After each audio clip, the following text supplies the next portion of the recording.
You, John Fitzgerald Kennedy, do solemnly swear. I, John Fitzgerald Kennedy, do solemnly swear. That you will faithfully execute the office of President of the United States. That I will faithfully execute the office of President of the United States. And will, to the best of your ability. And will, to the best of my ability. Preserve, protect, and defend the Constitution of the United States. Preserve, protect, and defend the Constitution of the United States. So help you God. So help me God.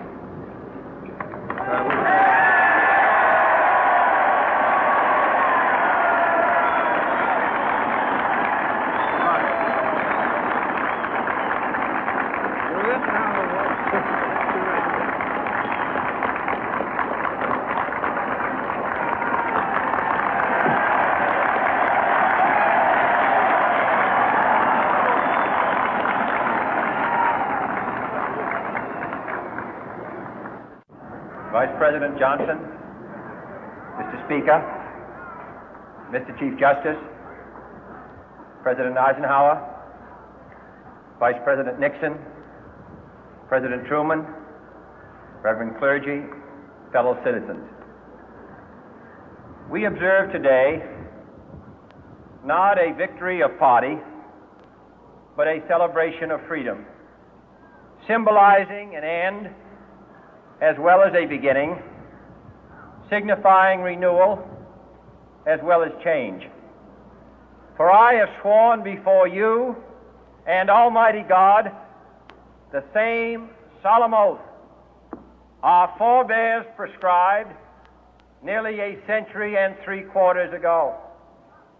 The world is very different now, for man holds in his mortal hands the power to abolish all forms of human poverty and all forms of human life.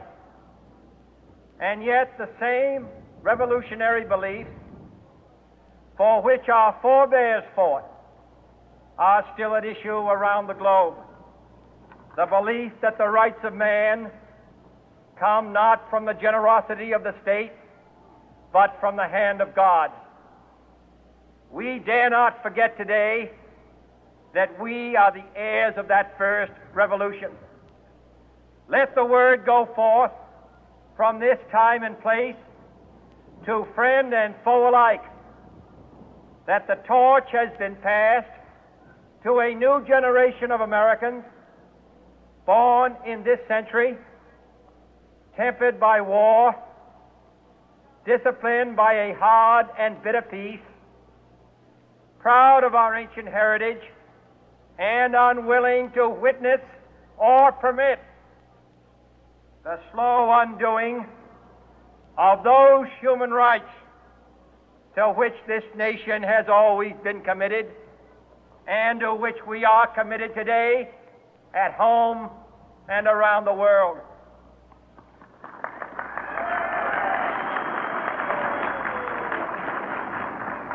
Let every nation know, whether it wishes us well or ill, that we shall pay any price, bear any burden, meet any hardship, support any friend, oppose any foe to assure the survival and the success of liberty.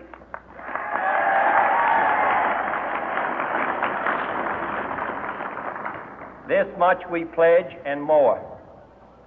To those old allies whose cultural and spiritual origins we share, we pledge the loyalty of faithful friends. United, there is little we cannot do in a host of cooperative ventures. Divided, there is little we can do, for we dare not meet a powerful challenge at odds and split asunder.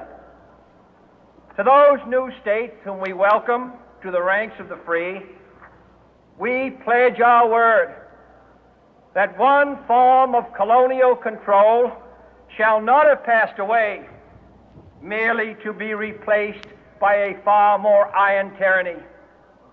We shall not always expect to find them supporting our view, but we shall always hope to find them strongly supporting their own freedom, and to remember that in the past, those who foolishly sought power by riding the back of the tiger ended up inside.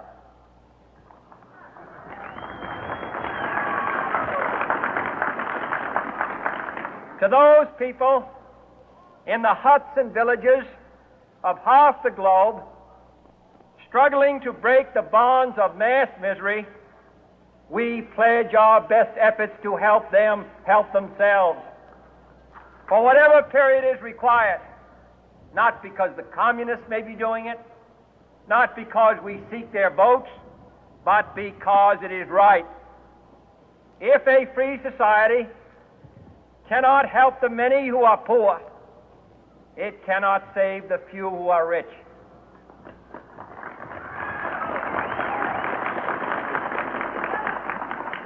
To our sister republics south of our border, we offer a special pledge to convert our good words into good deeds, in a new alliance for progress, to assist free men and free governments in casting off the chains of poverty.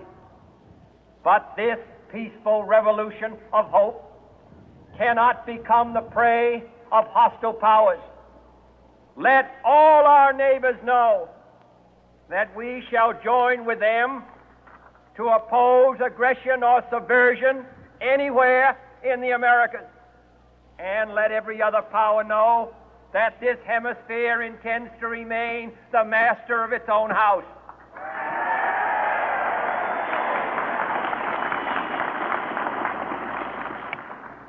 To that World Assembly of Sovereign States, the United Nations, our last best hope, in an age where the instruments of war have far outpaced the instruments of peace, we renew our pledge of support to prevent it from becoming merely a forum for invective, to strengthen its shield of the new and the weak, and to enlarge the area in which its writ may run. Finally, to those nations who would make themselves our adversary, we offer not a pledge, but a request that both sides begin anew the quest for peace. Before the dark powers of destruction, unleashed by science, engulf all humanity in planned or accidental self-destruction, we dare not tempt them with weakness, for only when our arms are sufficient beyond doubt can we be certain beyond doubt that they will never be employed.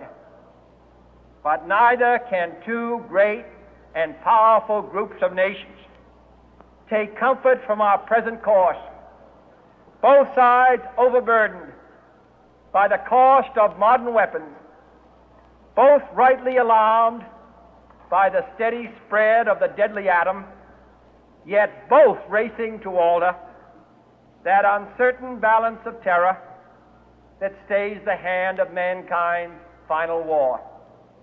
So let us begin anew, remembering on both sides that civility is not a sign of weakness, and sincerity is always subject to proof. Let us never negotiate out of fear, but let us never fear to negotiate.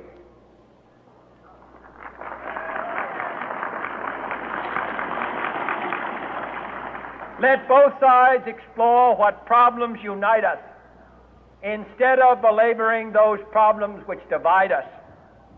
Let both sides, for the first time, formulate serious and precise proposals for the inspection and control of arms, and bring the absolute power to destroy other nations under the absolute control of all nations.